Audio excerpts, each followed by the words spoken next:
අනේ අයියේ මට කොහොම හරි වීසා එක අරන් දෙන්න. අනේ අයියේ මට කොහොම හරි PR එක අරන් දෙන්න. අනේ අයියේ මට කොහොම හරි සිටිසන් එක අරන් දෙන්න. ඔන්න ඕක ගොඩක් කට්ටිය මගෙන් මාත් එක්ක කතා කරනකොට මේ අන්තිමට කියන කතාවක්. හොඳට මම ඔයගොල්ලෝ මේ වීඩියෝ එක අහන්න ඕගොල්ලෝ හොඳේ. අපිට සිටිසන් අපි උදාහරණ වශයෙන් PR සිටිසන් ගමු.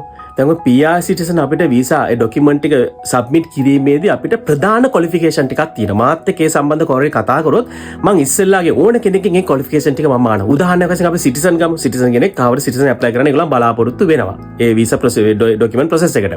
හරි. ඒ අවස්ථාවේදී මම ඒගොල්ලන්ගේ නොයෙකුත් ප්‍රශ්න අහනවා. ජපාන් වල අවුරුදු කීයද? ඉන්කම් එක කීයද? දැන් තියෙන වීසා එක කීයද? ජපාන් වල මුලින්ම ආවේ කොහමද? කොච්චර වර්කින් එක්ස්පීරියන්ස් එක ඔය වගේ ඩොකියුමන්ට් ටිකක් ඕගොල්ලන්ගේ ක්වොලිෆිකේෂන් ටික මම අහනවානේ.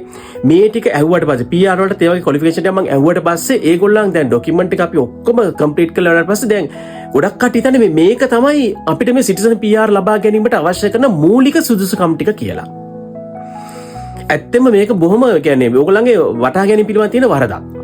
ඒ වගේම සිටිසන් PR ගැන විතරක් නෙමෙයි අපි ගමු ඩිපෙන්ඩ් වීසා working visa ටික ගනු අපි long term visa නැත්නම් Japanese spouse visa ගැනත් හැම වීසාකම සම්බන්ධව හිතන්න එපා ප්‍රධාන ඔයගොල්ලන් ක්වොලිෆිකේෂන් මේන් ක්වොලිෆිකේෂන් ටික තිබ්බා කියලා ඉමිග්‍රේෂන් රයිට් මෙයාට මේ ටික තියෙනවා රයිට් අපි දෙනවා කියලා ඒ රෙසිඩන්ට් එක නැත්නම් සිටිසන් එක ලබා දෙනවා අවශ්‍ය වීසා එක ලබා දෙනවා කියලා කිසිම දවසක හිතන්න එපා.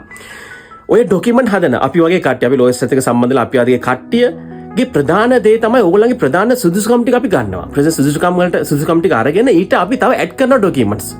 ඉතින් අර ඕගොල්ලන්ගේ දැන් වීඩියෝ අපි කතා කරනකොට ගොඩක් වෙලා ඕගොල්ලන්ට ගෙවෙන කාලයක් වැය කරන බැරි නිසා ප්‍රධාන ටික අපි යන්න. ප්‍රධාන ටික තිබ්බොත් අපිට අවශ්‍යයි. ඊට අවශ්‍ය කරන අනිත් ටික අපි ඕගොල්ලන්ටගේ ප්‍රොසෙස් එකේ ඊළඟට කරගෙන යනවා. ඉතින් මේ ඩොකියුමන්ට් ටික ඔක්කොම අපි එකතු කරලා සබ්මිට් ඒ ටැග් වලට සබ්මිට් කරාට පස්සේ ඉතින් රිසල්ට් එක 100% ඕගොල්ලන්ට එනවා කියලා ඕගොල්ලන් හිතන්න එපා. මේක මගෙන් ප්‍රොසෙස් කරන කට්ටිය විතර නෙමෙයි ඕන කෙනෙක්ගෙන් ප්‍රොසෙස් කරන කට්ටිය එහෙමයි. හිතන්න එපා මේ ඩොකියුමන්ට් එක ප්‍රධාන ඩොකියුමන්ට් එක අරගෙන අපි සබ්මිට් කරන එක විතරයි අපි කරන්නේ. ඊට අමතරව අපි ඇඩ් කරන ඕගොල්ලෝ එක්ස්ටර්නල් ඩොකියුමන්ට් එකක් අපි සාමාන්‍ය වීසා ඩොකියුමන්ට් එක හරි නැත්නම් රෙසිඩන්ට් නැත්නම් සිටිසන් සම්බන්ධ සබ්මිට් අවශ්‍ය තැන් වල ඩොකියුමන්ට් ඉදිරිපත් කරනවා.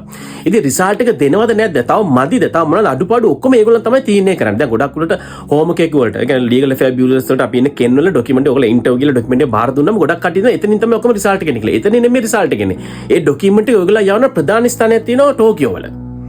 ටෝකියෝ ප්‍රධාන හෝම් එකක 47ම ජපාන් වල තියෙන ඔක්කොම ප්‍රධාන එකක් තමයි ටෝකියෝ වල තියෙන්නේ. එතනින් තමයි ෆයිනල් ඕගොල්ලන්ගේ ඩිසිෂන් එක මේ තීරණය දෙන්නේ.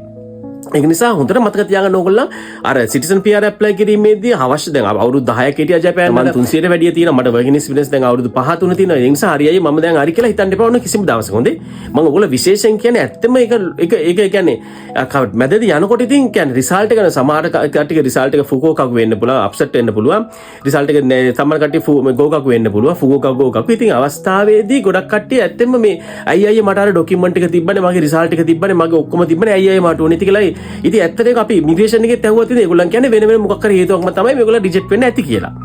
ඒක හැමෝටම බලපාන දෙයක්. විශේෂයෙන්ම හොඳට මතක තියාගන්න අර වගේ මම ඔයගොල්ලෝ ආයෙසලක් කියනවා ප්‍රධාන ටික තිබ්බා කියලා කවදාවත් ඕගොල්ලන්ට වීසා එක සක්සස් වෙන්නේ නැහැ. හරිද? එලා ෆුගෝක ඕගොල්ලෝ වීසා එක ගෝකාකු වෙන්නේ නැහැ.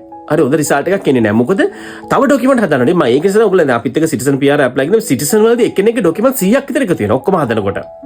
ඇත්තමයි මම කියන්නේ ඔයගොල්ලෝ පාස්පෝර්ට් කොපි ඔයගොල්ලෝ බැංක් කොපිස් ඔයගොල්ලෝ එක එක කොපිස් ඔයගොල්ලන්ගේ තව ඩොකියුමන්ට්ස් අපි ඉදිරිපත් කරන ඔක්කොමත් එක්ක ලයිට් බිල් වතුර බිල් ඔක්කොමත් එක්ක සාමාන්‍ය ඩොකියුමන්ට් මම 75 100ක් විතර එකතු වෙනවා ඔයගොල්ලන්ගේ. ඉතින් ඒක නිසා අර තියෙන සාමාන්‍ය ඩොකියුමන්ට් එක අනුව ඒ ඔක්කොමත් එක්ක ඔයගොල්ලෝ එකට ආදේශ කරලා හිතන්න එපා ඔයගොල්ලෝ එකපාර ඩොකියුමන්ට් රිසල්ට් එකක් එනවා. ඉතින් මේක ගොඩක් වැරදියට හිතාගත්ත කට්ටිය ඉන්නවා.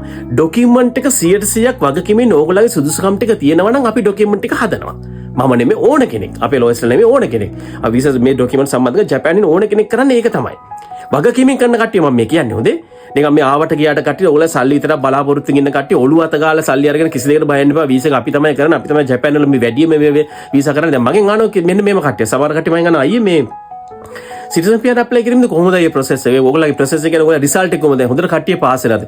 කිසිම දවසක මල්ලි මගෙන් මේ ප්‍රශ්නේ අහන්න එපා කියලා මම කියන්නේ. ඒකට හේතුව මට පුළුවන් ඔයාලට කියන 10ක් ඇප්ලයි කළොත් 10ම රිසල්ට් එක හොඳයි කියලා. සිටිසන් මට කියන්න පුළුවන් ඔයාලා සිටිසන් මල්ලි මේ මාසේ අපි හොලිඩේ ඉස්සර ඇප්ලයි කරා. ඔක්කොම මල්ලි රිසල්ට් එක හරි. ඒ කාලේ මේ අවුරුද්දකට කලින් අපි ඇප්ලයි කරා. හොඳ රිසල්ට් එකක් මල්ලි අපිට එනවා. අනිවාර්යෙන් මීට කලින් අපි 10 දෙනෙක් ඇප්ලයි කරා 10 දෙනෙක් ආවා කියලා. මට කියන්න පුළුවන්. ඔය ප්‍රශ්නයක් නෑ. මම එහෙම කියන්නේ නෑ කවදාවත්. කෙලින්ම ආගලට මල්ලි ඔය ප්‍රශ්නේ අහන්න එපා මල්ලි. මොකද මට බොරු කියන්න පුළුවන් ඕන තරම් ඔයගලන්ට. ඔයාගේ ඩොකියුමන්ට් එක හරි නම් ඔයාගේ ක්වොලිෆිකේෂන් ටික හරි නම් හොඳ ටැලන්ට් එකක් තියෙනවා. ඔයාගේ දක්ෂතාවයක් තියෙනවා හෝම් කියුටි කියලා ඔයා ආන්සර් කරන්න. එන ඉතින් ප්‍රශ්නයක් කරගන්න ඕනේ නැහැ. එක්සෑම් එක වාට තිබ්බොත් එක්සෑම් එක වාට අනිවාර්යෙන් තිබ්බොත් ඔයාලා මොකද කරන්නේ? එක්සෑම් එකට ෆේස් කරන්න අනිවාර්යෙන් ඔයාලට ප්‍රශ්නයක් වෙන්නේ නැහැ. අන්න ඒ වගේ හොඳට මතක තියාගන්න මේ කියන්න පුළුවන් බොරු නම් කියන්න පුළුවන් උන්ට. ඉතින් දැන් ડોකියුමන්ට් කරන කට අපි දන්නවා මම එලෝ තමයි ඒගොල්ලන්ගේ ડોකියුමන්ට්ස් සමහර කට්ටිය ගොඩක් ලේට් වුණා. ඉතින් මම ගොඩක් කතා බහ කළා. ඒගොල්ලන්ටම කෝල්ස් කළා, මැසේජ් කළා. කොහොමද ප්‍රොසෙස් එක කොහොමද මොන වගේ වෙනවද කියලා මම අනිවාර්යෙන් අහනවා. ඉතින් ඒක නිසා හොඳට මතක තියාගන්න ඕගොල්ලන්ට සිටිසන් PR වලට අවශ්‍ය කරන මූලික සුසුකම් ටික තිබ්බ කියලා කිසිම දවසක ඔයගොල්ලන්ට රිසල්ට් එකක් ලැබෙන්නේ නැහැ. මොකද අපි ඒ ගැන විශේෂයෙන්ම ඔයගොල්ලන්ට කියනවා මේ අවස්ථාවේදී ඔයගොල්ලන් ගොඩක් උත්තරේ බලාපොරොත්තු වෙන්නේ නැහැ. අපි මෙමය. අපි ගොඩක් දේට නෙගටිව් පැත්තට කතා කරන්නේ, ගොඩක් දේට පොසිටිව් පැත්තට කතා කරන්නේ. ඒ කියන්නේ අපි යම් කිසි රිසල්ට් එකක් හොඳට බලාපොරොත්තුෙන් අපි කතා කරන්නේ.